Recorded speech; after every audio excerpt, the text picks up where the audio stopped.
welcome back to another episode of Insight Outlook. This episode is covering the 2024 Chess Candidates Tournament. This might just be availability bias, but I think this is the most exciting chess tournament of my lifetime. Magnus Carlsen, the world #1 player, is not in the mix in this tournament because he declined to participate. You can learn more about this and other cool chess stuff in my first Insight Outlook chess episode. So without Magnus, there is no dominant player in this tournament. There are 8 players, all of relatively equal strength, except the lowest rated player, Abazov. This is a 14-round, double round robin tournament, meaning the players all play each other twice. Now, as of this episode, Round 10 has concluded and there are 4 rounds left. In chess tournaments, there are rest days where no games are played. This is so the chess stays at the highest level and we don't see blunders because the players are too tired. In this tournament, they have staggered the rest days, so there are more rest days at the end of the tournament than at the beginning. Because playing 14 rounds of chess against the best in the world is grueling. I understand the need for rest days, but as a chess fan, they seem to last forever. So I had to make an episode because I can't contain my excitement. So let me go over my thoughts on each player. I'll start with world #2, Fabiano Caruana, known as Fabi.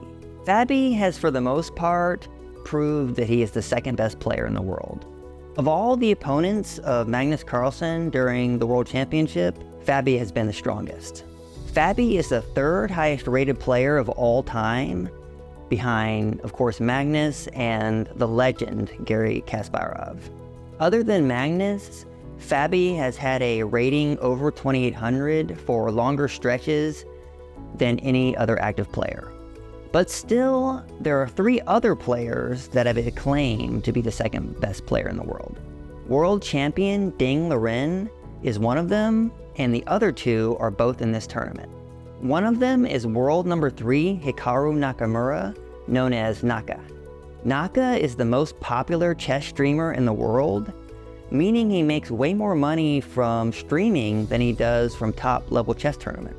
Naka, in my opinion, has the most innate chess ability than any other active player other than Magnus. Although, he isn't that far off from Magnus in talent, I believe. Naka is the #2 blitz player and the #1 bullet player. I think part of why Magnus was so much better in classical chess is Hikaru had a hard time dealing with psychological pressure. In blitz chess and bullet chess, Naka doesn't have time to second guess himself and he just goes with his instinct, which is killer. Lately, over the last year, Naka has improved his classical chess and is now #3 in the world. So Naka for sure has a claim to be the second best player in the world, and this tournament is his chance to prove it. Now on to Ian Nepomniachtchi, nicknamed Nepo. Nepo came into the tournament as world #7, and he's moved up to world #5 because he's having a good tournament. Nepo has won the last 2 candidates matches, meaning he is challenged for the World Championship 2 times in a row. Once against Magnus, and once against current champion Ding Liren. Nepo has never crossed the 2800 rating barrier, but his peak rating of 2799.8 is very impressive. But there are around 10 active players who have all crossed 2800. So although Nepo has been solid and strong for a while now, he's never gone on a dominant hot streak. If Nepo wins this candidates though, that is 3 times in a row. How can he not have a claim to be the second best player in the world if he keeps challenging for the title?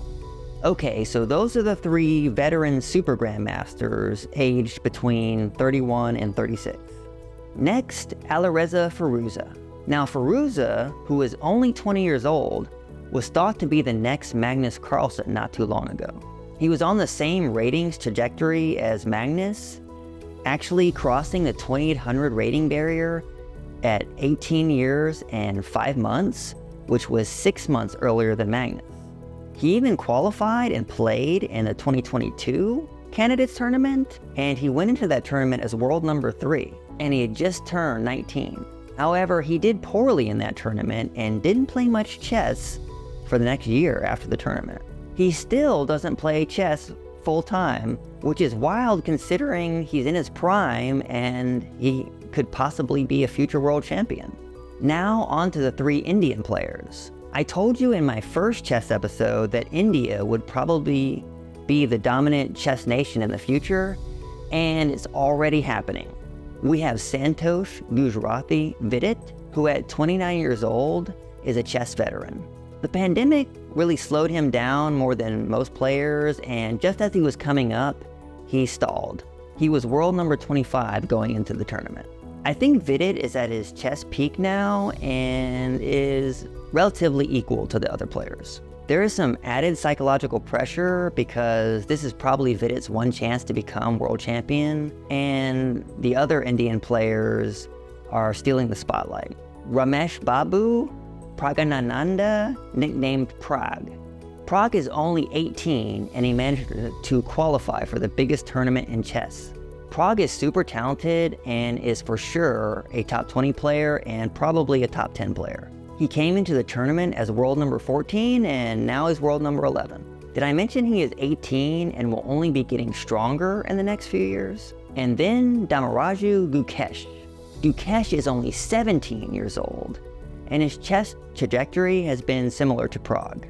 Like Prag, Gukesh is a top 20 player and probably top 10. I'm so excited to see these chess wonderkins in the candidates tournament. And last and least, we have Nijit Abazov.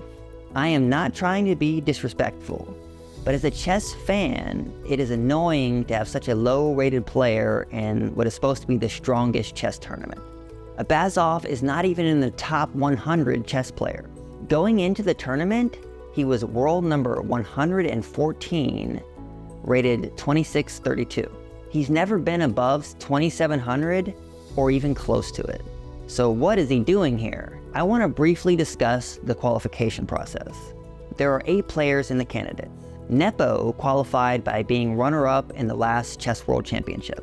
Caruana qualified 3 different ways: by having the highest rating, by winning the 2023 FIDE circuit, which is a series of the top chess tournaments, and by being number 3 in the World Cup.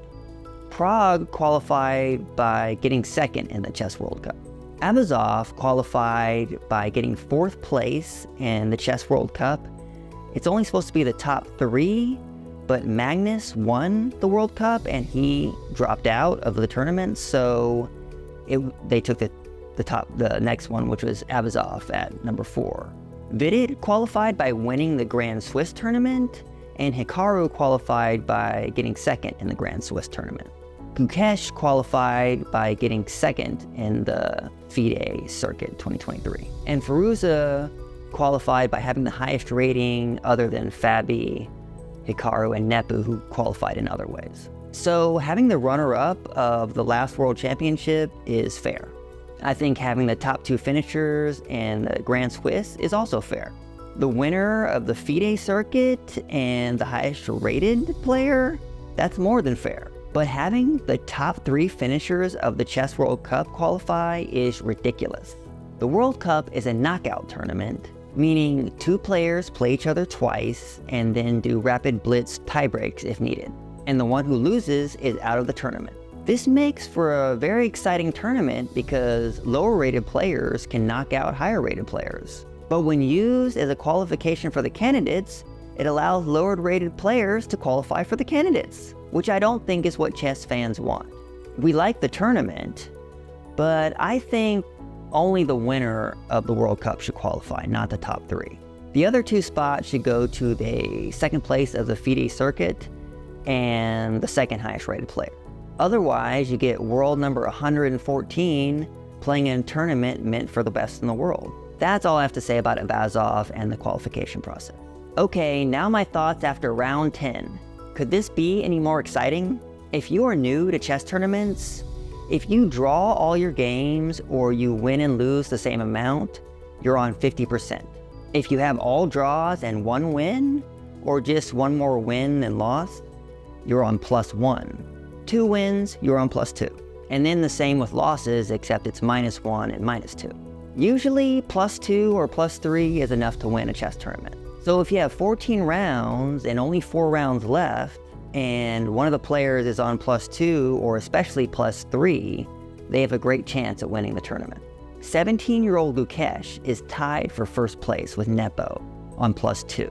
Both have been playing great, but they're not dominating. Fabi, Hikaru, and Prague are all right on their heels at +1. Vidit is on 50% and still has a decent chance at winning.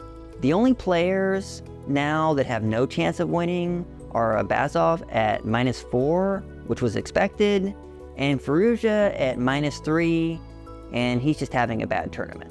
Gukesh has the least amount of psychological pressure of any player. He's only 17.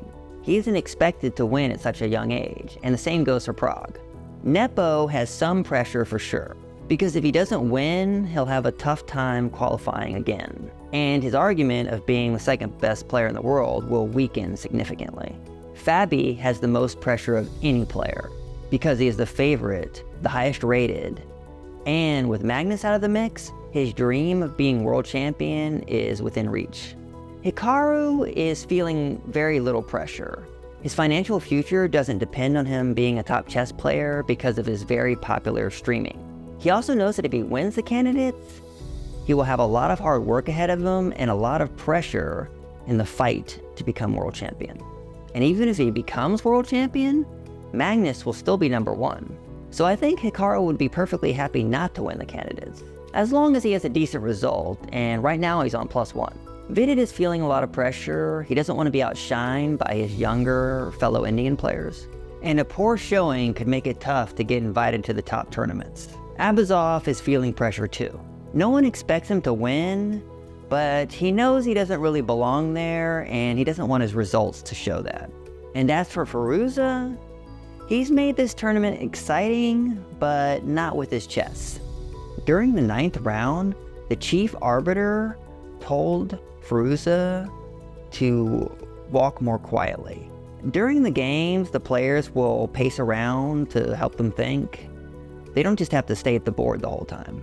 I'm not sure exactly how the playing hall is set up, but there's one area that seems to be more noisy, more creaky, and one of the players, Abazov, he complained to the arbiter that he was hearing too much noise, and the arbiter realized it was Firouzja's shoes that were making the most noise, and so he came over to him and he politely asked him to please be more quiet, but this was a little abnormal. So Firouzja claimed that he was in deep concentration, and the arbiter pulling him aside to talk to him about this, about him making noise, it broke his concentration and made him lose his winning position. And Firouzja loudly complained about this publicly. Some people are saying Firouzja is a sore loser, drama queen, but in his defense, the arbiter not only told him to be quiet, he also suggested that he bring different shoes for the next round. Why are you talking to a player about stuff that's happening tomorrow during this intense game? Like, couldn't you ask them about that after and just suggest that he change his shoes after the match? Why are you telling him during the match to change his shoes for tomorrow?